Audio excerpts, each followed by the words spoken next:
DH Comet, Steve Rickett. 2 Jack Cat, 120 turbine.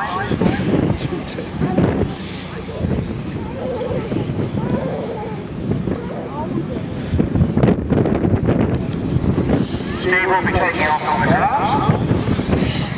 Nice good long on the carriage. Slightly into the wind. Lights off. And away it goes.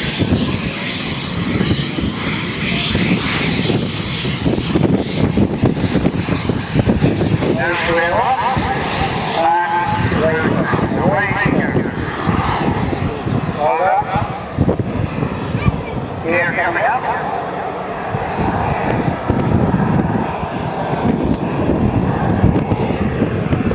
And the Comet airliner is the first jet airliner to operate in the world. Very sadly, it had a regrettable beginning. After a little bit of time in service, they started to get faulted with metal fatigue. And there were a couple of crashes which gave the Comet a rather bad name.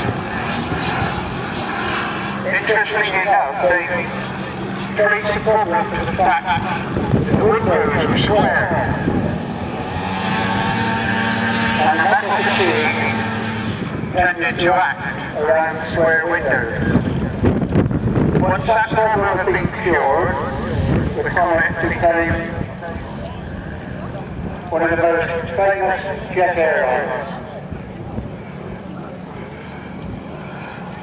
and operated for many, many years very successfully. Steve flies this aircraft in real scale manner, and here he is now coming up into the wind, long flight line, lights on, from the Dakota back there,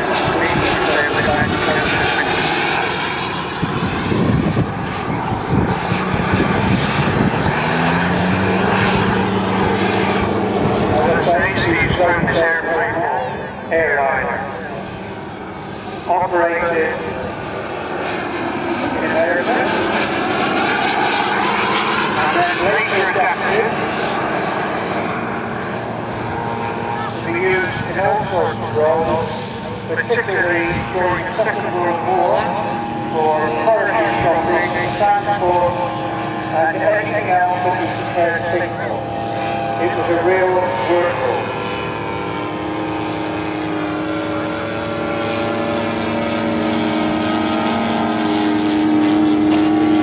I say quite a bit about the Dakota because for a number of years I was privileged to fly full-time versions of this aircraft. And it is an extremely versatile airplane, quite heavy. Never so close from that Johnson 7 is a British bird. It's 1 foot powered by 2 in our 60s, big 60 kills. Another 30 years from now. Excitingly down, built by the Douglas Company of California, produced in tens of thousands during the war as the C-47 built under the Nazis in Russia, but not built without Nazis in Russia, but it was flying with one colour, and it's still flying commercially out of Atlantic, I believe still flying with the Dakota, but as Tony said, an amazing aeroplane, huge reservoir power, flying on engine, one of the Dakota's taking battery rolling out of it.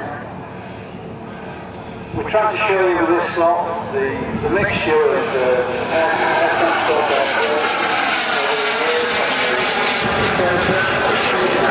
these sorts of the wonderful the economics of the antibodies with the Dakota. Real measure of the progress in passenger aviation with these two aircraft. Two very significant aircraft. The Dakota, I think the acquisition period was around 1935, something like that, 1936. Comet would establish itself as world leaders in passenger aviation. Tony said earlier, the facility which caused the fatal crashes. Wonderful landing memories, Ricketts and Singapore, but a beautiful aeroplane to fly.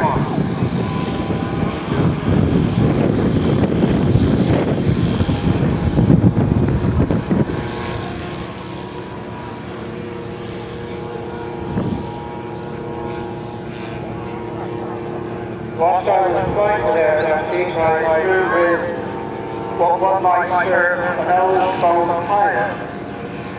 And he was telling me that when he flew these in passenger, they had an engine ready, and he had to land in a totally deserted airstrip, with no hardware running, and no facilities. So, in order to get it back, it's flown all over the country, nothing sound.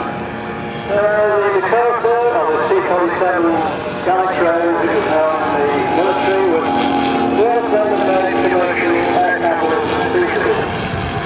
That is installed the power of the Dakota. As I say, the climb rate on the Lightning was quite stupendous, because they had very little early warning of Russian aircraft coming, so they had to get high very, very quickly to carry out interceptions. And they would fly alongside the Russian aircraft. Although it was a Cold War, it was relatively friendly exchanging.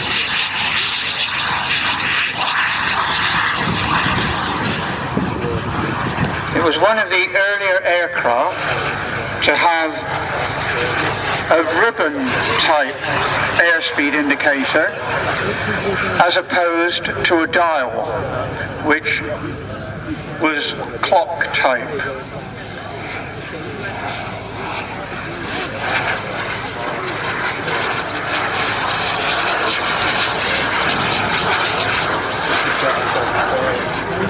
Shane is standing out in the middle because he's going to land on the tarmac as well.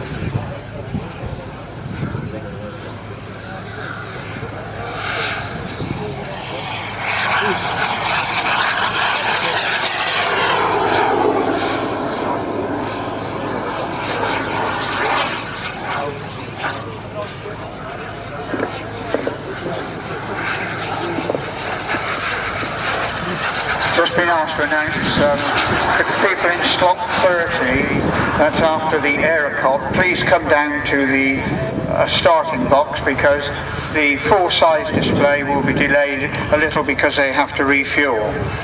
So could you please have a look at the slotting and make sure anyone in slot 30, please, could you start coming down to the flight line so that you can fly after the big yellow Aerocop here in front.